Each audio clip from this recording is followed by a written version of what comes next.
कहते हैं, जब भगवान स्वयं किसी स्थान को चुनते हैं तो वह स्थान साधारण नहीं रहता। ओडिशा के पुरी में बंगाल की खाड़ी के किनारे बसा एक ऐसा ही स्थान है जहां आस्था समुद्र की लहरों की तरह अनंत है, जहां विज्ञान के सारे नियम असफल हो जाते हैं और जहां भगवान जगन्नाथ स्वयं अपने भक्तों के बीच रहते हैं। बहुत प्राचीन काल की बात है। ओडिशा के तटवर्ती क्षेत्र में इंद्रद्युम्न नाम के एक धर्मपरायण राजा का शासन था। राजा दिन रात भगवान विष्णु की भक्ति में लीन रहते थे। एक दिन एक ब्राह्मण ने उन्हें बताया, राजन, एक घने जंगल में नीलमाधव नामक भगवान विष्णु की अद्भुत प्रतिमा है। यह प्रतिमा मनुष्य की पहुंच से दूर है। जो एक बार उसके दर्शन कर लेता है वह जन्म मरण के बंधन से मुक्त हो जाता है। राजा के मन में दर्शन की तीव्र इच्छा जागी। उन्होंने अपने सेवक विद्यापति को भेजा। विद्यापति एक आदिवासी मुखिया विश्ववसु के पास पहुंचे जो नीलमाधव की पूजा करते थे। विश्ववसु प्रतिमा का स्थान गुप्त रखना चाहते थे, लेकिन विद्यापति ने अपनी बुद्धि से उन्हें मना लिया।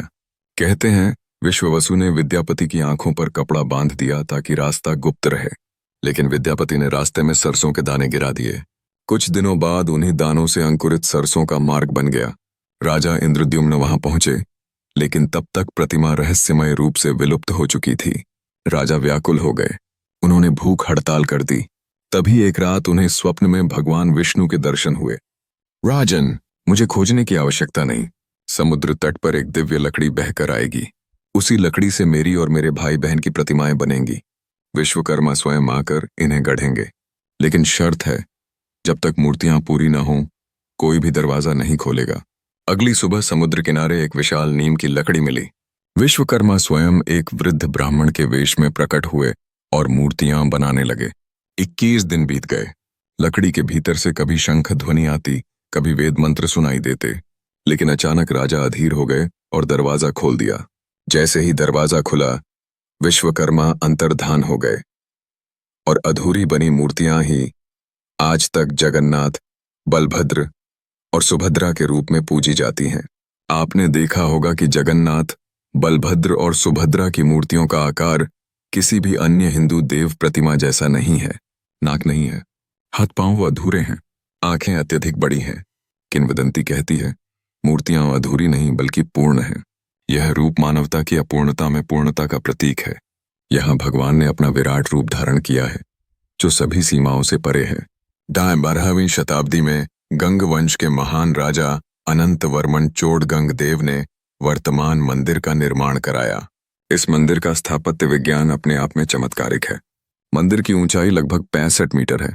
मुख्य शिखर पर सुदर्शन चक्र स्थापित है, जो किसी भी दिशा से देखने पर हमेशा सामने दिखता है। मंदिर के पत्थर इतने विशाल हैं कि आज भी इतिहासकार सोचते हैं। जगन्नाथ मंदिर की सबसे रहस्यमय परंपराओं में से एक है नवक्लेवर। हर 12 से 19 साल में देवताओं की काष्ठ मूर्तियों को बदल दिया जाता है। नई मूर्तियों के लिए विशेष नीम के वृक्ष चुने जाते हैं, जिनकी पहचान कुछ गुप्त संकेतों से होती है। इस अनुष्ठान के दौरान मंदिर का सारा वातावरण रहस्यमय हो जाता है। मूर्तियों के भीतर स्थापित ब्रह्म पदार्थ को अत्यंत गोपनीय तरीके से स्थानांतरित किया जाता है। इस दौरान मंदिर में पूर्ण अंधकार रहता है, बिजली बंद होती है और केवल दायकों को यह करने की अनुमति होती है। कहते हैं, जो भी ब्रह्म पदार्थ का दर्शन कर लेता है उसकी मृत्यु उसी समय हो जाती है। यही कारण है कि इसे जगन्नाथ का गुप्त हृदय कहा जाता है।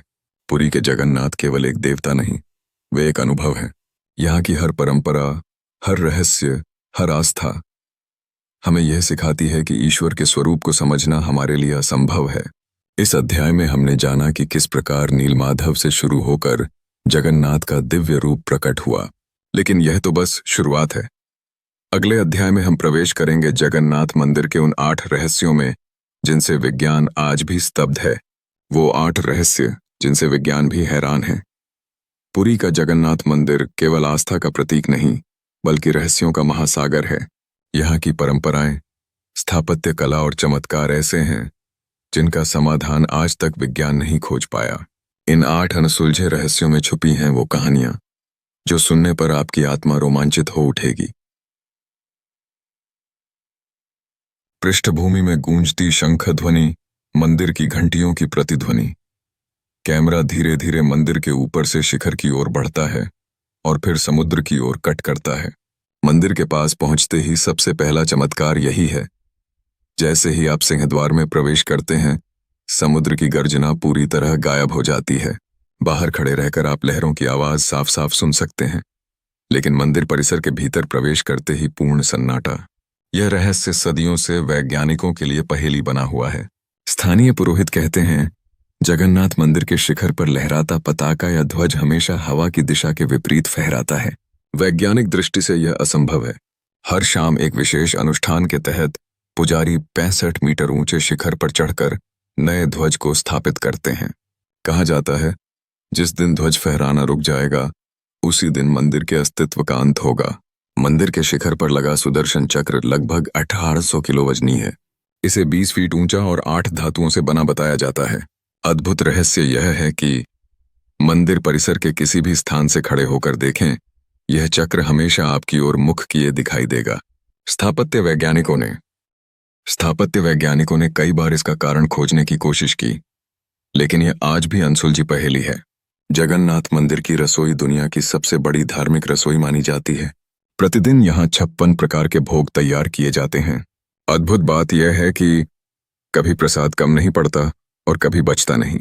चाहे 5000 भक्त आएं या 5 लाख, महाप्रसाद हमेशा सभी के लिए पर्याप्त होता है। यह परंपरा सदियों से चली आ रही है और आज तक कोई नहीं समझ पाया कि कैसे गणना की जाती है। पूरी दुनिया में शायद ही कोई ऐसा विशाल मंदिर हो जिसके ऊपर कोई पक्षी नहीं उड़ता, न कोई कौवा, न कबूतर, न बाज। यही नहीं, यहाँ के ऊपर से विमान भी नहीं गुजरते। कई शोधकर्ताओं का मानना है कि मंदिर की ऊर्जा तरंगें इसे नो फ्लाई जोन बना देती हैं।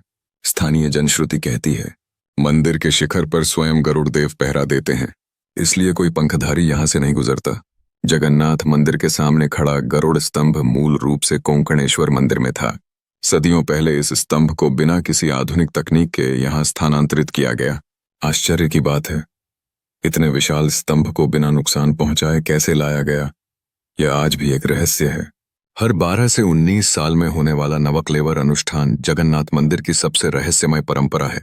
जब मूर्तियों को बदला जाता है, उनके भीतर स्थित ब्रह्म पदार्थ को भी गुप्त रूप से नई मूर्तियों में स्थानांतरित किया जाता है। अनुष्ठान की रात मंदिर में पूर्ण अंधेरा, सभी बिजली और दीपक बंद, केवल दायकों को ही प्रवेश। कहते हैं, जो भी ब्रह्म पदार्थ को देख लेता है उसकी तुरंत मृत्यु हो जाती है। इस रहस्य को जानने की आज तक किसी ने कोशिश नहीं की। हर साल आयोजित होने वाली रथ यात्रा जगन्नाथ मंदिर की सबसे भव्य परंपरा है। विशाल रथों का निर्माण हर साल नई लकड़ी से किया जाता है और दुनिया भर से भक्त इसमें भाग लेते हैं। रथ इतने भारी होते हैं कि उन्हें खींचना लगभग असंभव लगता है, लेकिन कई बार देखा गया है कि जब भक्त थक जाते हैं, रथ खुद चलने लगते हैं। श्रद्धालु मानते हैं, रथ को खींचने वाले भक्त नहीं, स्वयं भगवान जगन्नाथ होते हैं। जगन्नाथ मंदिर के वो 8 रहस्य जिनसे विज्ञान आज भी जवाब नहीं दे पाया है। यह मंदिर केवल एक धाम नहीं, बल्कि ऊर्जा, आस्था और दिव्यता का संगम है। और यह तो बस शुरुआत है। अगले अध्याय में हम उतरेंगे जगन्नाथ मंदिर की गुप्त सुरंगों, खजाने की कहानियों और मुगल आक्रमणों की रोमांचक गाथाओं में। जगन्नाथ रथ यात्रा, जब भगवान स्वयं आते हैं धरती पर। पुरी के जगन्नाथ मंदिर की रथ यात्रा, वह दिन जब लाखों भक्तों की भीड़ समुद्र सी उमड़ पड़ती है। वह क्षण जब भगवान स्वयं अपने रथों पर सवार होकर भक्तों के बीच आते हैं। इस भव्य परंपरा में ऐसे रहस्य छुपे हैं जिन्हें जानकर विज्ञान भी स्तब्ध रह जाता है। रथ यात्रा की परंपरा सदियों पुरानी है। कहते हैं, इस दिन भगवान जगन्नाथ, उनके भाई बलभद्र और बहन सुभद्रा गुंडिचा मंदिर की ओर यात्रा करते हैं। यह यात्रा क्यों होती है? किंवदंती कहती है, गुंडिचा मंदिर भगवान की मौसी का घर है। हर साल आषाढ़ महीने की शुक्ल द्वितीया को भगवान अपनी बहन और भाई के साथ मौसी के घर ठहरने जाते हैं। रथ यात्रा के लिए हर साल 3 नए रथ बनाए जाते हैं। नंदी घोष, भगवान जगन्नाथ का रथ, तलध्वज, बलभद्र का रथ, दर्पदलन, सुभद्रा का रथ। रथ निर्माण की गुप्त परंपरा। रथ बनाने के लिए लकड़ी का चयन विशेष मंत्रोच्चार के साथ किया जाता है। यह लकड़ी केवल विशेष नीम के वृक्षों से ली जाती है। इन वृक्षों पर बने शंख, चक्र और शालिग्राम के चिन्ह खोजे जाते हैं। लकड़ी का काटना, चीरना, गढ़ना सब कुछ शास्त्रीय नियमों के अनुसार होता है। अविश्वसनीय तथ्य, हर साल इन विशाल रथों को शून्य से तैयार किया जाता है, फिर भी कभी देरी नहीं होती। रथ यात्रा के दिन लाखों श्रद्धालु जगन्नाथ मंदिर के सामने एकत्रित होते हैं। हर कोई चाहता है कि उसे भगवान के रथ की रस्सी खींचने का सौभाग्य मिले। रथ इतने विशाल और भारी होते हैं कि एक सामान्य दृष्टि से इन्हें हिलाना भी असंभव लगता है। नंदी घोष जगन्नाथ का रथ 45 टन, तलध्वज बलभद्र का रथ 44 टन, दर्पदलन सुभद्रा का रथ 40 टन। लेकिन जैसे ही पहला शंख बजता है, रथ धीरे धीरे स्वयं चलने लगते हैं। लोग कहते हैं ये शक्ति भक्तों की नहीं, स्वयं भगवान की होती है। वह स्वयं रथ खींचते हैं। रथ यात्रा के इतिहास में अनगिनत अद्भुत घटनाएं दर्ज हैं। एक अद्भुत दृष्टांत। सदियों पहले एक भक्त का विश्वास इतना प्रगाढ़ था कि वह मानता था, यदि मैं रथ खींचूं तो भगवान मेरे जीवन की हर बाधा दूर करेंगे। कहा जाता है रथ यात्रा के अगले ही दिन उसके जीवन में असंभव सी सफलता आई। चैतन्य महाप्रभु की लीला। महान संत चैतन्य महाप्रभु ने रथ यात्रा के दौरान भगवान के सामने घंटों नृत्य किया।